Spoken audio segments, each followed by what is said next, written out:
नमस्कार दोस्तों, स्वागत है आपका एक बार फिर से हमारे YouTube चैनल जय सॉल्यूशन में। दोस्तों, जैसा कि मैंने इससे पहले भी एक वीडियो बनाई थी यूपीएसएलएम वैकेंसी के अपडेट के बारे में, आप सभी ने वीडियो देख ली होगी और अपने दोस्तों को भी शेयर कर दी होगी। दोस्तों, यहाँ पर जो पदों की संख्या है 6279 है, आपको मैंने बता दिया था। आज फिर मैं एक बार बता दूँगा, लेकिन यह वैकेंसी सेव एजेंट पोर्टल के माध्यम से होगी, ये सबसे बड़ा दुख है। दोस्तों, मैंने इससे पिछली वीडियो में बताया था कि सेव एजेंट पोर्टल के माध्यम से जब वैकेंसी होती है तो उसमें धांधलेबाजी के चांस ज़्यादा रहते हैं। दोस्तों, इससे पहली जो 2020 की जो वैकेंसी हुई थी 1853 पद थे उसमें, बीएमएम, डीएमएम और एसएमएम के, तब इसमें एग्ज़ाम हुआ था। एसआईडीएस कंपनी ने एग्ज़ाम कराया था। कोरोना काल में वैकेंसी हुई थी, बहुत ही कम बच्चों ने एग्ज़ाम दिया था और अधिकतर जिन बच्चों ने एग्ज़ाम दिया था और थोड़ी सी मेहनत की, उनका सिलेक्शन हो गया था। तो दोस्तों, मैं आपको यहाँ पर इस वैकेंसी की अपडेट के बारे में यह बताना चाहता हूँ कि सेव एजेंट पोर्टल पर रजिस्ट्रेशन कर लीजिए। जो भी आपकी एजुकेशनल क्वालिफ़िकेशन है उसको उसका डेटा अपलोड कर लीजिए, क्योंकि कभी कभी ऐसा होता है कि मान लीजिए वैकेंसी आ गई और आप हाथों हाथ यानी कि तुरंत ही करना चाहते हैं तो आपकी जो क्वालिफ़िकेशंस हैं या फिर एक्सपीरियंस है वह सत्यापित नहीं होता है, वेरीफाई नहीं होता है। इसलिए मैं आपको बता दूं कि पहले से पहले ही आप इसको करके रखिए। और आप एक्सपीरियंस सर्टिफिकेट के लिए क्या करें, देखिए दोस्तों, उत्तर प्रदेश में काफ़ी एनजीओ चलते हैं, बहुत सारे फाउंडेशन हैं, ट्रस्ट हैं, कंपनी हैं।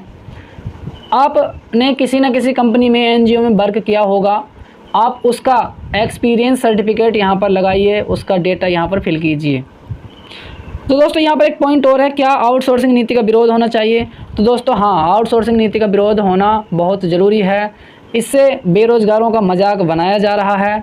क्यों बनाया जा रहा है, मैं उसके बारे में बता दूं। मान लीजिए किसी विभाग में कंप्यूटर ऑपरेटर की वैकेंसी है और वह विभाग सेव एजेंट पोर्टल के माध्यम से, आउटसोर्सिंग के माध्यम से रख लेता है, तो उसकी सैलरी जो रहती है दोस्तों 11,006 रुपये, 12,000 रुपये, 13,000 रुपये, ज़्यादा से ज़्यादा 15,000 रुपये या 16,000 रुपये।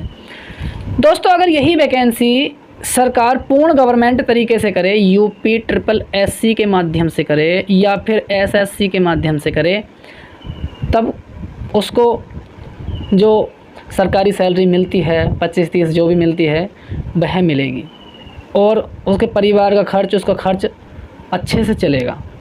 और यहाँ पर एक चीज़ और है, एक तो बहुत कम सैलरी मिलती है, उसके बावजूद भी 5-5, 6-6 महीने में सैलरी आती है। और उसके बावजूद जितने भी सीनियर्स अधिकारी होते हैं, कर्मचारी होते हैं, वह जो आउटसोर्सिंग कर्मचारी को पूरी तवज्जो नहीं देते हैं, उनका शोषण करते हैं। तो इसलिए दोस्तों, आउटसोर्सिंग नीति का विरोध होना चाहिए। मैं इसके पक्ष में हूँ।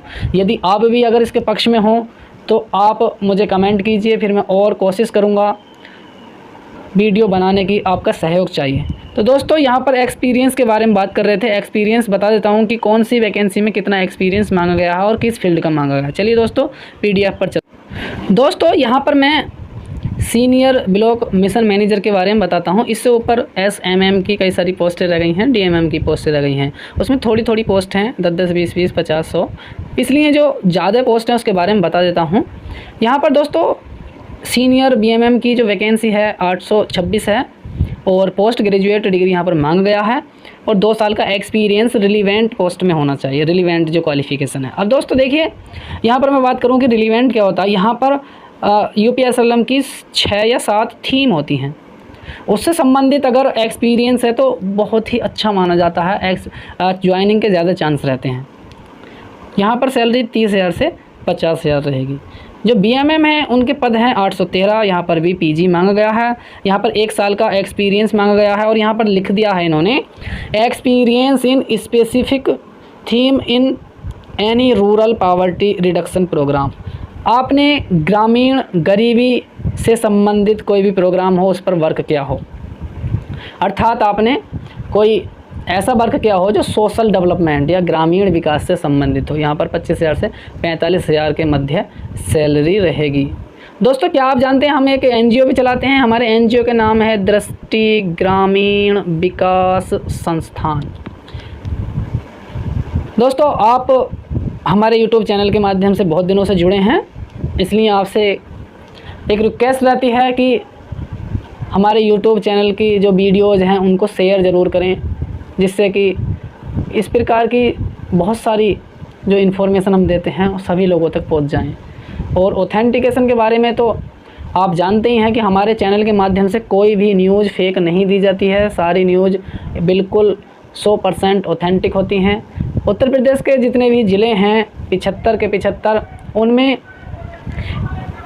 कुछ ऐसे कैंडिडेट हैं, कुछ ऐसे हमारे मित्र हैं जो हमसे डायरेक्ट व्हाट्सएप के माध्यम से जुड़े हैं। और अगर आप भी चाहते हैं कि हमसे व्हाट्सएप पर संपर्क करें तो आप हमारे टेलीग्राम चैनल ज्वाइन कर लीजिए। अगर किसी को कोई पर्सनल इन्फॉर्मेशन चाहिए तो हम यूट्यूब के व्हाट्सएप के माध्यम से हम दे सकते हैं, यदि आप चाहते हैं तो। नेक्स्ट दोस्तों, क्लस्टर कोऑर्डिनेटर, यहाँ पर 3304 पद हैं, ग्रेजुएट और 1 साल का एक्सपीरियंस यहाँ पर मांगा है। 15 से 22 हज़ार रुपये सैलरी रहेगी।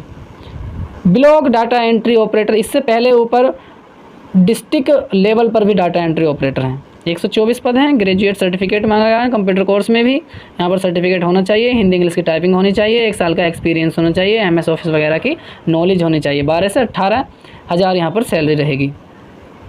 नेक्स्ट है ब्लॉक अकाउंट असिस्टेंट, 826 यहाँ पर पद रहेंगे। यानी कि 826 का मतलब दोस्तों क्या है, यहाँ पर 826 ब्लॉक हैं, एक ब्लॉक में एक अकाउंटेंट रहेगा। यहाँ पर ग्रेजुएट इन कॉमर्स या अकाउंटेंसी, मिनिमम 1 साल का एक्सपीरियंस होना चाहिए और अकाउंटिंग नॉलेज होनी चाहिए। 12 से 18 हज़ार रुपये सैलरी रहेगी। तो टोटल पदों की बात करें तो हम यहाँ पर 6279 हैं और ब्लॉक लेवल की जो वैकेंसी हैं 5893 हैं।